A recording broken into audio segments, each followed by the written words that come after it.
Well, I guess I'm gonna get started. So good afternoon, everyone, and welcome to second paper of this interesting session.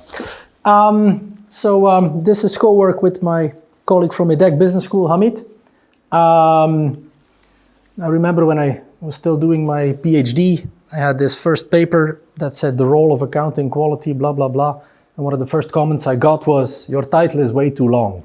So I guess perhaps there's a lot of critique you can give to our paper, but at least not that the title is too long, because it's a very simple title. It's Intangible Liabilities. So let me explain you in a minute what we are after. This is a paper that can both be seen as an accounting paper and a corporate finance paper. So it's sort of on the brink, and the presentation of my two colleagues before this were also having an accounting angle, as was explained very clearly over there. Indeed, not all liabilities are on the balance sheet, not all assets are on the balance sheet. There's a lot of papers that look into this left-hand side of the balance sheet, namely the assets. I'm not going to give you an accounting class, right? There's no debits and credits, but perhaps this. And there's a lot of economic assets and things that have value for a company that are not on the balance sheet, right? Most people realize this, but not everybody actually does. Things like employee satisfaction, customer satisfaction, etc., right? And so people have been trying to capture these things in other ways because they're not reflected in the balance sheet. You can see a couple of examples over there. Our focus is not on the left-hand side, but rather on the right-hand side of the balance sheet, as we are focusing on potential liabilities that are economically relevant for investors, for a company, but that are for some reason not on the balance sheet. And let me give you a couple of examples of that in a minute. First of all, so what we do not have in mind is financial liabilities. Well, financial liabilities, not like the ones that were discussed by my colleagues, right? Because those are indeed off balance sheet, but most of the other financial liabilities, regular loans, are of course supposed to be on the balance sheet, right? Leasing used to be largely off balance sheet. In the US, they changed this a long time ago. In Europe, now too, IFRS 16. It's now indeed all on the balance sheet. Pension liabilities, provisions. So these things we can actually find on the balance sheet. But there's a high likelihood that there are also, just like there are economic assets that are not on the balance sheet, that there are also a number of economic liabilities which are not on the balance sheet. And let me immediately give you an example here that should make this clear. This is an extract from a 10K from a US listed company called Corteva, which is pharmaceuticals and the chemicals firm. And so this is what they're saying. Mr. Shareholder, right, because that's the main stakeholder still, management believes that it is reasonably possible that the company could incur liabilities related to, this is PFOA, is PFOS, right? Yeah, they call it an allegedly hazardous substance, but it is it is hazardous, right? It is toxic. However, Mr. Shareholder, any such losses are not estimable at this time. And if they're not estimable, well, then they're not going to be on the balance sheet, but they are relevant. Put it differently, ladies and gentlemen, if they would not be relevant, they wouldn't mention this, okay? So that's what we're trying to capture, okay? And I'm going to tell you in a minute, of course, how we are capturing this, but this is sort of the concept that we are after. Here's another example, but this is too small for you to read, but perhaps you know this company here, 3M, was also involved in my home country, actually in Belgium. They are accused and being brought in front of the judge now for actually the same substance, these PFOS. Products that are found in the ground where this company has operating sites, etc., etc. Okay. This is an example that you probably will know. This is the last example, right? But it's important to show that what we're after is actually relevant for, not for all companies, but for many companies, right? Like you probably remember this takeover that Bayer did. Bayer, one of the big chemicals firms, pharmaceuticals chemicals firm from Germany, of course, and they bought Monsanto, a US company, a couple of years ago.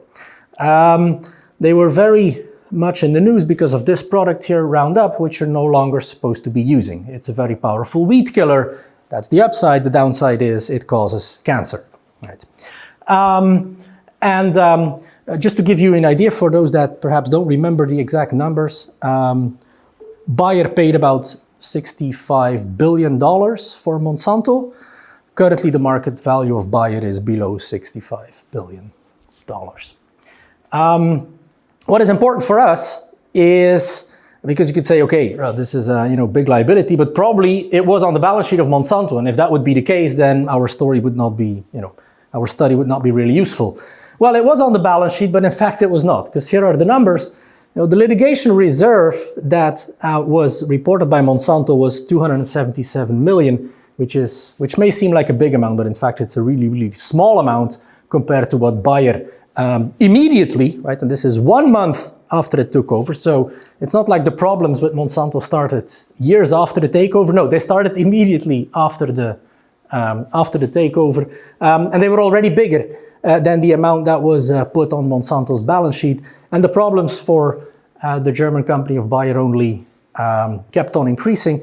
This is what I had from The Economist last year, where Bayer at that point in time already settled for about $10 billion in cases. So a multiple amount, ladies and gentlemen, of what was originally put on the balance sheet, right?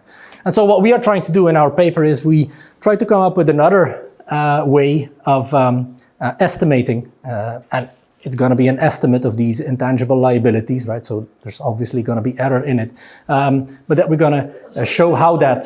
Sorry, can I clarify? Sure. Is that Bayer didn't do due diligence, or it was nowhere in the from Monsanto's management? It was nowhere to be found, this information. Well, they knew that this could happen, but apparently they did not think that it was going to be that bad because, a couple of years after Bayer took over Monsanto, the combined market value of these two companies was already lower than the price they paid for it. So what do you expect Monsanto to report if even Bayer didn't know what the size of the damage? Yeah, so this just as an example to show what we're after. Not to say that this is necessarily an accounting problem. Now that you mentioned this, I'm going to go to the next slide. So, GAAP IFRS, they require you to report probable liabilities, but then you need to estimate them, right? I mean, you cannot say on your balance sheet something in letters. It needs to be a number, right? But if it's too difficult to get to this number for whatever reason, then you're not supposed to report it, but you're supposed to talk about it, right? And it's that talking about it that that's what we're going to use to estimate this construct of intangible liabilities. Okay. So that's important. Second bullet point here. If these are unestimable, but they're likely relevant, then you need to talk about them. Okay. Right. Just like for my colleagues here that presented the paper before, these loan commitments, they're not in the balance sheet, but you need to talk about them. In your case, in the footnote, right? Here in my case, most of the times firms are managers are gonna talk about these in the management discussion and analysis when they discuss risk factors, etc., in the 10K. Okay. Here's some examples. I'm not gonna go into these in detail because I just gave you a couple of examples, but we have a much more elaborate discussion. Only have 25 minutes here, so I'm not gonna go into every detail of them, but this gives you an idea of what you may expect, risks, litigation risk, basically, right? And we were contemplating on whether we were going to call our paper litigation risk rather than intangible liabilities. In the end, we went for the other option. But so what we are trying to capture is indeed this litigation risk, and we try to quantify it. Okay. Specifically, what we do is we propose this text-based measure that I'm going to explain you a little bit further on how we are exactly doing this. Strands of literature that relate to, perhaps rather quickly. What we do has been done a lot on the other side of the balance sheet to capture these intangible assets and see whether they hold any value, right? So we're looking at the right-hand side.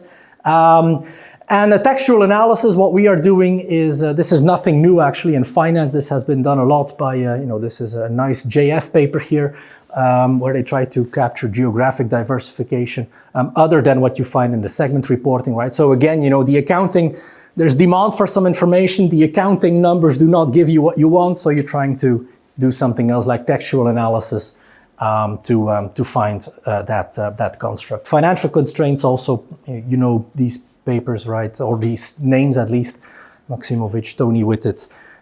Those are some significant people that use similar techniques as we are doing. And also from accounting, measuring litigation risk is obviously something that has also received attention over there. Okay, so what are we doing? We're building our own dictionary. We're building our own dictionary of, in specifically 569 words. We start with this Leuven and McDonald study from the JF, which has done a similar thing. Let me be clear, if you know this paper, let me just be clear, we do not consider our paper as a competing one with theirs. What they have been doing is, when their paper came out, there was this Webster dictionary that was being used, that was something new, where they had positive and negative words. And basically what they showed was that these supposedly negative words, they don't work in a finance context. That's their paper, and it's a very good paper. We're doing something else, not completely different, but rather different. Only, we do start with their dictionary because, what we are after, intangible liabilities, is also very much litigation related. So we start with their 904 words. Basically, we kick out words that we think that are not necessarily like contract and whatsoever, that are not necessarily related to litigation risk.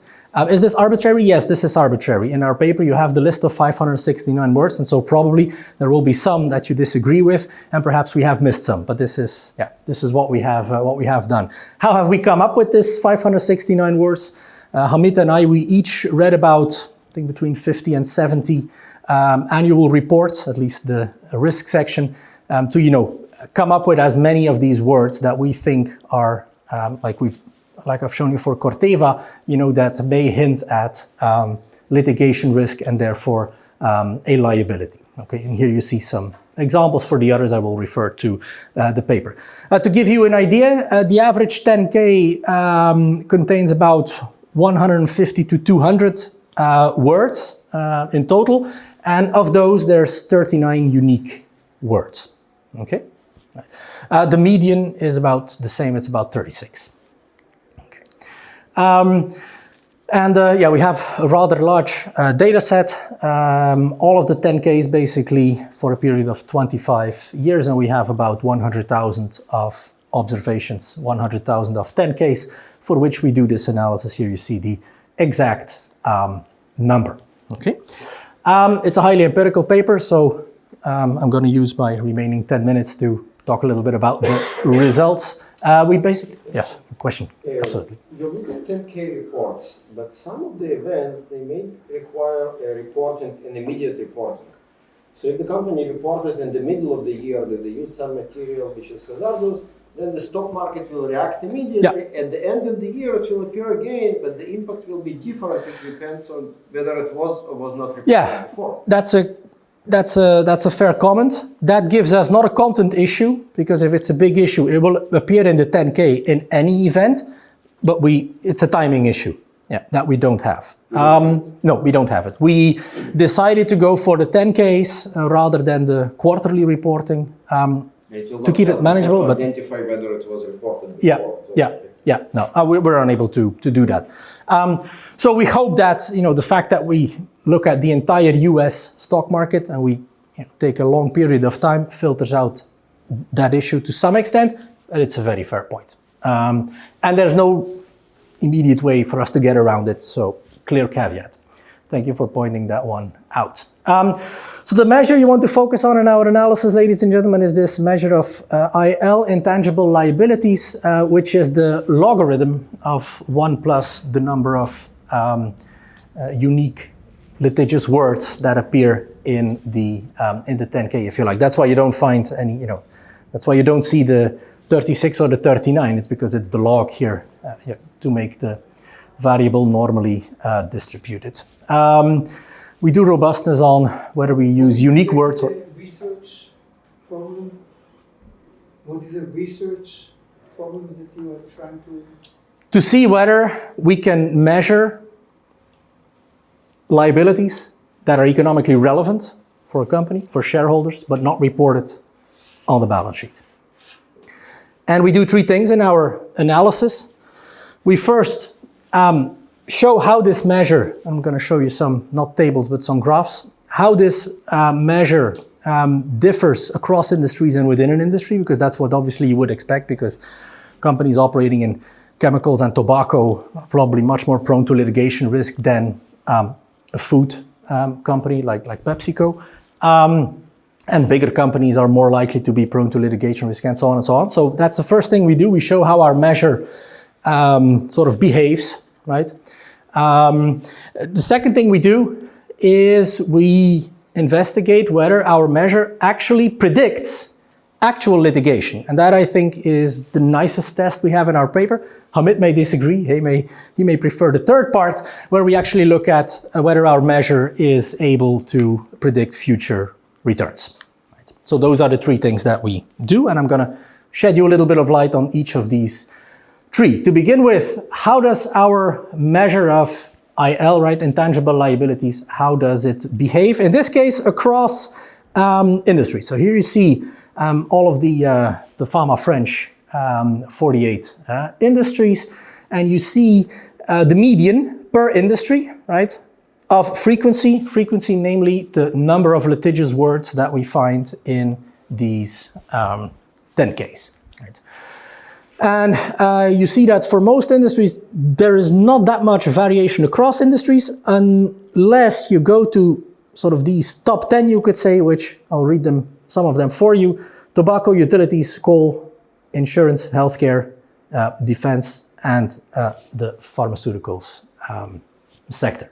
Okay, so we find some, albeit not that much. Perhaps we would have expected a little bit more here, but we find some variation across industries, and more importantly, it is indeed more or less predictable, because I'm not going to go through all of these industries over here, but our economic sense indeed says that the ones that you find on the right are probably less prone to litigation risk than the ones that we find to the left of the graph. Of course, if this would only be an industry thing, that would be rather bad news for us, because this has already been done, namely by Kim and Skinner. There they have actually shown that litigation risk is largely determined by the industry rather than a firm-specific component. We wanted to check whether for our measure that flies as well, and it turns out that it's not. Because this here, ladies and gentlemen, is like the opposite of the previous graph. And the previous graph, we wanted to show variation across industries. Here we show variation within the industries. So all of these dots here are individual companies, right? Not all of them. Right? We group them for big industries per 10, but that doesn't really matter. Here you see these industries, and here you see the number of words that, in its logged version, are actually disclosed by these companies for each of these industries. And so, important for us, it's nice to see that for many industries, we find a lot of variation within industry as well. Okay. Now, does that mean that our measure is worth anything? Not necessarily, but at least it's good news, right? That in many industries we do find this variation. I picked one out, the pharmaceuticals business, where many of these firms will definitely ring a bell to you, right? Some of them are in the Dow Jones, like Merck and Pfizer. And so here for the pharmaceuticals business, only the big companies, we see that the number of litigious words that are used ranges from somewhere around 600 or 650 to over 1,600 for Moderna, which you obviously know this company since the COVID incidents. Okay, so this to show you that within an industry we also find substantial variation, which is important because we're going to use the industry as a control. Sir. May I ask, maybe you had it already, but I didn't get it. What's the time horizon for these frequencies? This is our time period. I have it somewhere over here, between 96 and 2020. Yeah. So 25 years. Yeah. Yeah, we started with gathering this data beginning of 22, I think. So Edgar database provided us with everything until 2020. Yeah. And then they did, yeah, sure. Each time a class action is filed against the company, they have to report it. So in Yes. 90% of cases, they will just have to report of something which is that is not dangerous, is not big, but something small, and they have to report it. But only in some cases, it's indeed a big threat to the company. And if you differentiate between them, Yes. it can give you a better picture. Yeah, we don't do that in this test, but we do a little bit of that in the next test. So let me first explain you this one. This is the second part of our analysis. This I think is one of the two key tables of the paper. So let me explain you what we do here. So we have our intangible liabilities measure on the right-hand side. Here are all the controls, which we include in a staggered fashion. Difference between the first 4 columns and the last one, and the last 4 is firm fixed effects. So if you care a lot about firm fixed effects, then you should only focus on columns 5, 6, 7, and 8, which in all honesty is quite a strong test here. You know how firm fixed effects work. We use the firm as its own control. What is on the left-hand side? It's this variable here, lawsuit T+1. Basically what we do is we measure all of our right-hand side variables at time t, and then we have a dummy variable that measures at t-1, so the year after, whether the company has actually been subject to a litigation case or not. We get this from the SCAC clearinghouse database from Stanford. So these are actual court cases that a company has or has not experienced. Okay, and so what we find is we have 2 different sets of analysis. That's less important now, but what is important is we find a significantly positive coefficient on our measure. And once again, why do I think this is an important test? Our left-hand side variable is measured without error. Now, it may be that many of these cases are not that important or not, that we don't make a distinction here in between. But it is the case that if you get a 1 on the left-hand side, you have been subject to an actual court case. And so it turns out that our measure is successful in predicting that event. To give you an idea of economic magnitude, a 1 standard deviation increase in our measure of intangible liabilities increases the probability that you're going to get a litigation case in the next year by 1.64%. Given that the unconditional probability is only 2.2%, that's economically relevant in our opinion. What is the second set of tests we do in this second part is we look at RRI. RRI is the rep risk index. I don't know whether you know this a database of rep risk, but basically this is a Swiss company that collects data on every time a firm gets in the press in a negative fashion, right? And they give them a score, right? Like a credit rating, but then, you know, what is your reputation risk, right? So rep risk stands for reputation risk. We bought this database, used it in other papers as well. So that's why, you know, the numbers are down significantly because we only get access to the companies that are actually, you know, gathered by this data provider. All of the big US companies, like all of the S&P 500 companies are in there, and some others. And so what we see indeed is that our intangible liability measure is also able, although it weakens a little bit over here, is also able to predict that rep risk indicator, right, which is like an index, an indicator of how negatively you are portrayed in the press. And I think that speaks partially to the comment that you made, namely, you know, whether these cases are serious or not. Well, if they're picked up in the press and they're, you know, creating these big increases over here, that would be at least an argument. I can suggest you something else. If you can also analyze positive information in yearly reports, what I would expect when company has some stupid lawsuit and they must report, they will report it. Mm-hmm. But when there is something indeed big and dangerous, they will add to the yearly report a lot of positive news about how our employees are happy, how we donated money, how... So to obfuscate it. If you can measure the amount of small positive news, it can give you an indication whether the negative news is indeed big. Yes, yes. It would be very interesting, but I think it would be another paper. But yeah. No, thank you for the suggestion. Okay, in the interest of time, let me show you the third set of analysis that we're doing. So we're looking at the sort of standard thing that is occurring in corporate finance, pharma French, 6 factors, etc., etc. We have a lot more than just these in the paper, but so basically the bottom line result is here that our measure is able to successfully and positively predict future returns, which is in line with the notion that our measure indeed picks up a risk factor and therefore it's priced in. Right? And these are all of the factors that those of you who have done pharma and French are familiar with. And then one of the referees suggested us to look at future crash risk, which we did not hear of until we actually did this test. And so basically the left-hand side variable here is whether is a dummy variable on whether the firm is going to experience a crash in its stock price in the next period or not, right? Not all of them, but that's the one over here, the easiest one to interpret.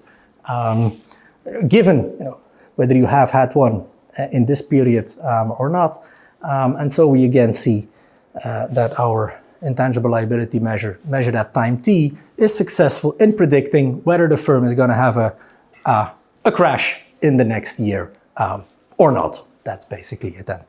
Luckily for us, the referee was happy with this table. And then there's not that much new on my conclusion slide, and I finish just in time. Thank you for your attention. If you have any questions, I'm absolutely willing to take them. It seems to me like your measure is quite dependent on the industry classification. Using yours that you take from Pharma and French gives a result. Mm-hmm. If you use an alternative, in particular Gordon Phillips classification, who basically... Another industry classification? Okay. Gordon Phillips from TUC, the same as French, he classifies the industry on 10K for the same reasons that you say, because the SIC classification is misses a lot of information quite often. That's why we use Pharma French, yeah. And so the 10K classification of industry that he is being yeah, we don't do that. And in all honesty, I mean, I definitely take your point for the first 4 columns over here. But over here, we drop the industry fixed effects because we include the firm fixed effects. And so I'm no longer, that worried about our industry classification, given that we do firm fixed effects and our results go through. I mean, that sort of should address that point. Nevertheless, I know that especially in the descriptive part of our paper, we spend a lot of time on seeing how our measure behaves across industries. And so then indeed, your point becomes important to look at other. And of course, I'm aware of the typical problems that you have with, in which industry do you put Procter & Gamble? You can put it in 15 industries. And that's obviously an issue. Yeah. Any other points? He was first. You built this indicator and you're using it. It would be interesting, I don't know if you have a chart somewhere, time series chart, let's say pick Moderna. And for the years that you're doing it, what would it look like? Would it look like 0, 2, 2, 2, 2, 2, 4? Yeah, I believe we have some in the paper. We definitely have them in our internet appendix. It definitely increases over time, not dramatically and also not monotonously. Step function but kind of increase. Does it ever drop? There's not a lot of movement, I remember, in between 2000 and 2007. Then it shoots up. And then it shoots up. And then it shoots up. So, I remember that in the period, like when everything was booming, 2000 to 2007, well, let's say 2002, 2007, it's more or less flat. But I need to look it up. yeah, so the variable you're describing, it's a sort of a sticky statistical process with a lot of memory in it. Right, there's memoriness in it, the way you just described it. You said it stays, and then it goes, and then it stays, and then it goes. Yeah. And and then you have power law distributions, as you said. These are kind of tricky because the statistical analysis that you're using is a classical statistic. They're not really suitable for power law distributions and things with a lot of memory. I'm not criticizing what you've done. You've done what you've done. It would be just sort of perhaps good to show the audience what this indicator looks like. Yeah. At least I have in my mind. Yeah, yeah. I now focused on how it behaves across industries. I haven't shown you how it behaves over time. serious. Yeah, yeah. I can't remember whether we have a graph in the paper. I think we have. We definitely done them. I just can't remember out of the top of my head how it looks like. I think it's slightly increasing over time, but not like it's tripling in between 1996 and 2020. But yeah, thanks. Yeah. Do you have some information about the ratio of market value to book value? Yes, we see that these, I haven't included the table in here, it's in the paper. We see that firms that score higher on our intangible liabilities have a comparatively lower price earnings ratio and lower market to book and lower Tobin skew, controlling for a number of things. What you take from that is, I don't know, we've put that in the descriptive part of our paper because we did not, I mean, what we really wanted to focus on was this one, the ability of our measure to predict future litigation and future negative press coverage. I think there's the meat of our paper. But yeah, it is what it is, and I think if it is a risk factor that is seen by the market and priced, then you would indeed expect lower price earnings ratios and lower market to books. And that's what we find. I think that's it. Thank you very much for your attention.